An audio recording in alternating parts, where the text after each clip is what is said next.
jornada, por supuesto, es este domingo y nosotros tenemos transmisión especial desde temprano. Recuérdelo, hay una estimación del CERVEL que señala que serían cerca de 12 millones los votantes. Faltan nada más que 4 días para la elección de los miembros del Consejo Constitucional.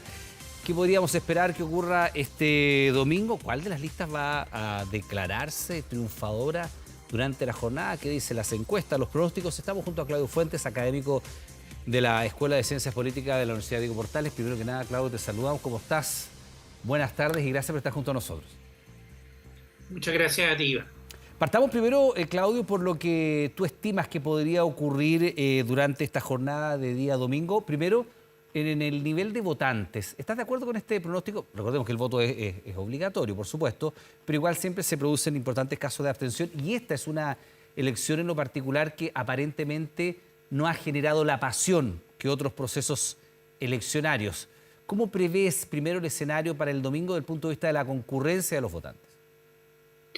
A ver, lo que hace el CERVEL es calcular y hacer una estimación en relación a la cantidad de gente que consulta con su RUT dónde va a estar el local, y por lo tanto a partir de ahí se hace una estimación. En general, en el último proceso estuvo bastante cercano a lo que se generó. Sin embargo, yo creo que efectivamente comparto tu impresión, por lo menos las encuestas que se hicieron antes de la veda de encuestas de las últimas 2 semanas. Hasta antes de eso, primero había mucha desinformación ciudadana, segundo, poco interés en el proceso propiamente tal, y tercero, bastante cuestionamiento. Por lo tanto, yo creo que muy probablemente lo que va a pasar es va a ir más a la baja de lo que fue el plebiscito de salida, que fue un 85% de participación. Es difícil que se logre ese margen. Sin embargo, en la encuesta que nosotros hicimos con la UDP con feedback, la principal razón argumentada para ir a votar es por el deber cívico. Por lo tanto, yo creo que gran parte de la gente va a ir, una gran mayoría, porque está motivada o por miedo a la multa o porque considera que es un deber. Ya, y en ese sentido, teniendo en cuenta además cómo se están dando los pronósticos, ¿no? Aparentemente pasamos de un proceso constituyente, el anterior, y esto es lo que dicen algunos estudios de opinión, y compartamos un poco tu opinión al respecto. Por ejemplo, con una lista del pueblo que aparecía como un verdadero fenómeno electoral que irrumpía, evidentemente con un carácter más bien de izquierda nítido, ¿no?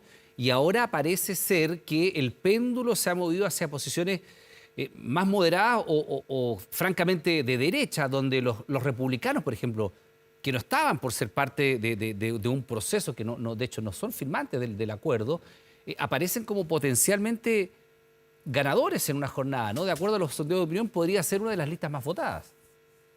Sí, totalmente. A ver, primero hay que entender que el punto de partida para los partidos republicanos es bastante bajo. O sea, parte con una barrera baja en términos de que tiene 2 senadores en este minuto y una de que en realidad se eligió como Evópoli y ahora se pasó al Partido Republicano, que es la senadora Aravena por la Araucanía, y Rojo Edwards. En ese caso, por lo tanto, cualquier triunfo más allá de 2 cupos va a ser un éxito para el Partido Republicano. Claramente lo que las encuestas están mostrando es este péndulo que tú hablas. Muy probablemente la derecha tiene mayores opciones en esta vuelta electoral por 2 razones. Primero, esta no es como la elección del Senado. Aunque son la misma cantidad de cupos, la diferencia es que en las elecciones del Senado siempre está en paralelo con la elección presidencial. Por lo tanto, ahí hay un elemento que es la presidencial, la que marca la pauta de comportamiento. Eso no se da acá y por lo tanto, efectivamente, yo creo que el fenómeno del Partido Republicano y el PDG seguramente van a ser las 2 novedades del ciclo político con el Consejo Constitucional. ¿En qué términos dirías tú, más o menos? ¿En qué términos de magnitudes, no? Porque aquí también va a ser importante, por los quórum que se requiere para votar las normativas constitucionales, quién se va a quedar con los 2 tercios, quién va a tener eventualmente, no sé, tres quintos, cómo va a quedar el oficialismo una vez más en minoría. ¿En qué magnitud esto estás viendo eventualmente este buen resultado? ¿O qué sería un buen resultado, por ejemplo, para los republicanos de estos 50 consejeros? ¿Cuál sería un buen resultado para los republicanos? Como te decía, la expectativa es que supere esos dos asientos que hoy día Sí, tiene en el sí. Senado. Obviamente es muy probablemente que pueda superarlo. Sin embargo, aquí el punto va a ser cuánta fuerza política puede acumular el Partido Republicano en relación a la UDI y Renovación Nacional. Esa es Que la eso es gran Chile seguro. incógnita, decía. Claro, o sea, aquí la pelea de republicanos es respecto de la propia coalición. Es decir, va a quedar en un segundo lugar o en el partido más votado, o sea, todo ese tipo de interrogantes. Ahora, yo honestamente, Iván, no te podría decir así, ni siquiera voy a ocupar el ojímetro de Pepe Out, porque yo creo que no es prudente primero señalarlo cuando uno no tiene las bases para hacer un cálculo de esa naturaleza.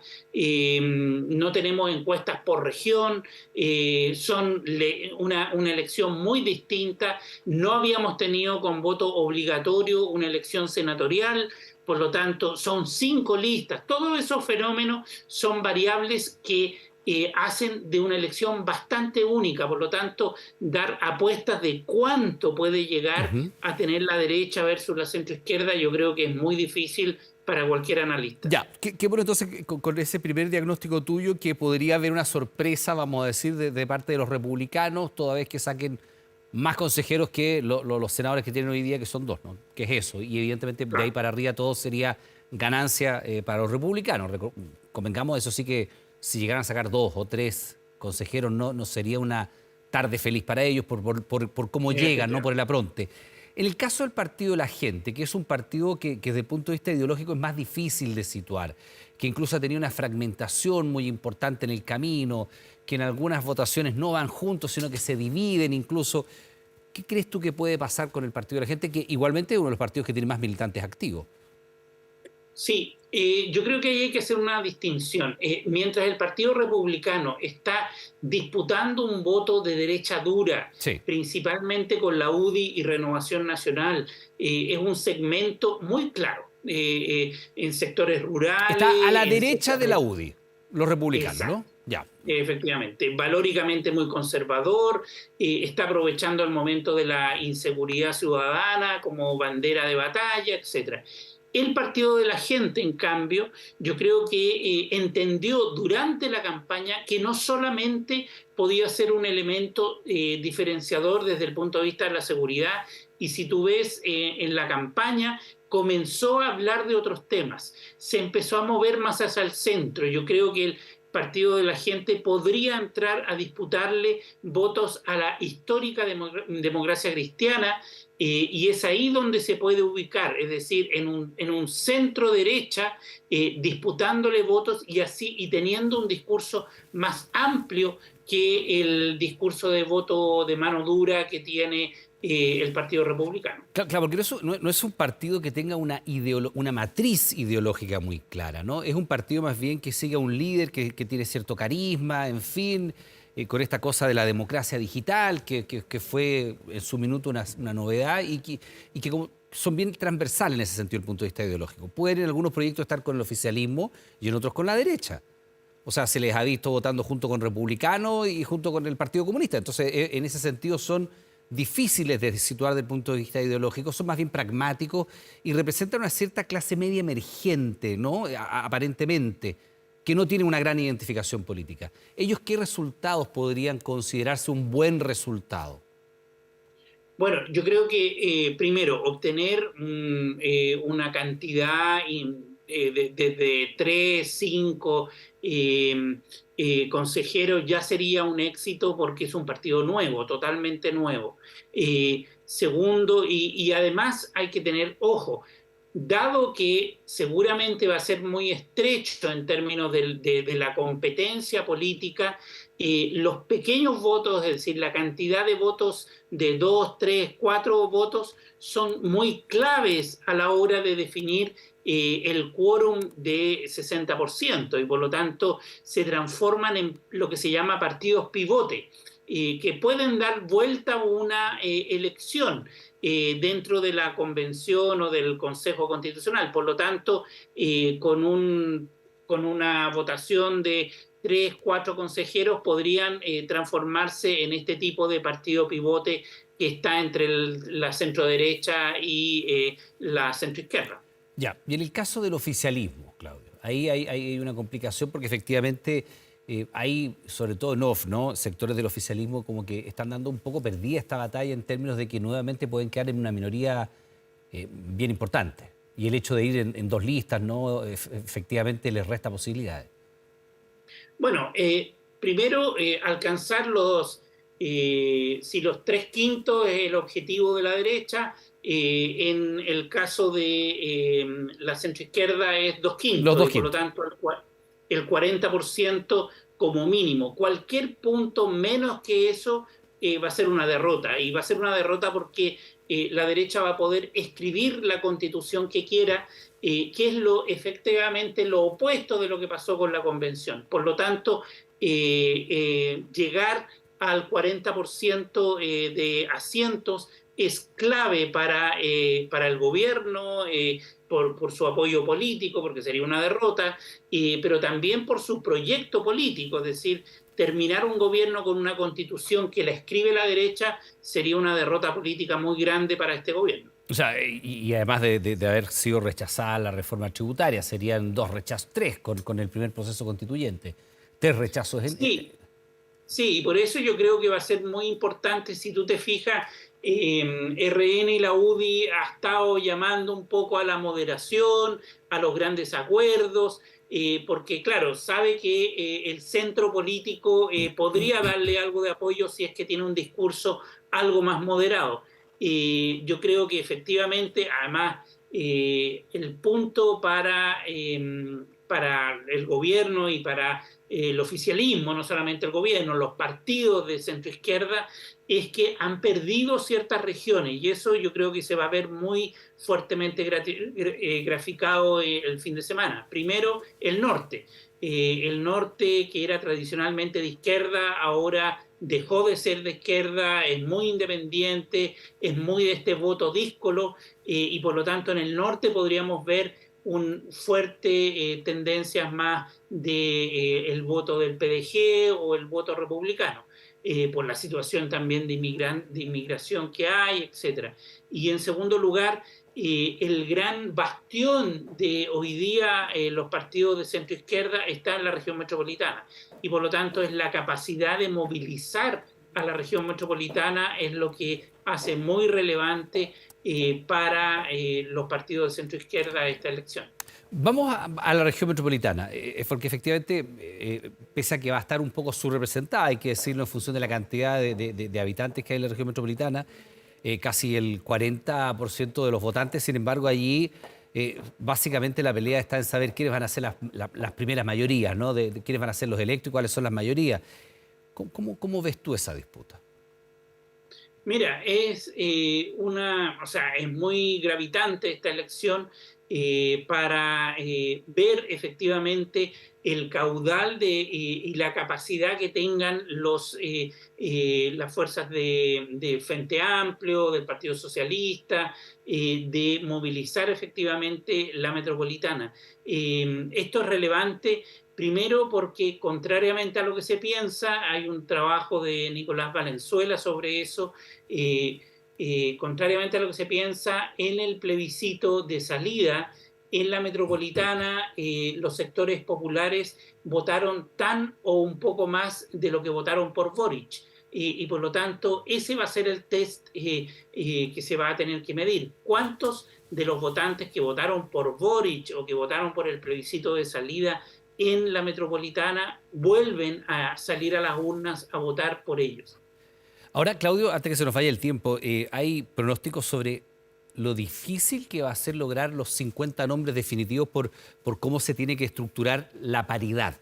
Y allí, evidentemente, es un mecanismo que no es sencillo ni de explicarlo, ni de tampoco de estarlo calculando en vivo. Va a ser un trabajo bastante fino que Sí. se estima va a ser de madrugada. A diferencia de otras elecciones, donde tú tienes presidente, no tengo idea, senadores o diputados, donde se va saliendo muy rápido, ¿podríamos estar hasta bastante avanzada la noche sin saber cuáles son los 50 constituyentes? Depende mucho de cómo se distribuyen efectivamente, o sea, si hay mucha diferencia entre hombres y mujeres en el resultado, es decir, si hay una diferencia muy abismante entre uno y otro, efectivamente se va a tener que hacer el método de corrección, que es de listas nacionales, luego de la región, luego de las listas de partido, etcétera, hacer ese ejercicio en más casos y por lo tanto podría tardarse un poco más. No creo que estemos hasta el otro día haciendo ese cálculo porque son 50 cargos, tampoco es mucho y por Pero lo el método es tanto, desde lo más general, ¿no? Desde la lista nacional, lista regional, después la lista de partidos y esa, después se tiene que ver claro. el menos Esa es votado.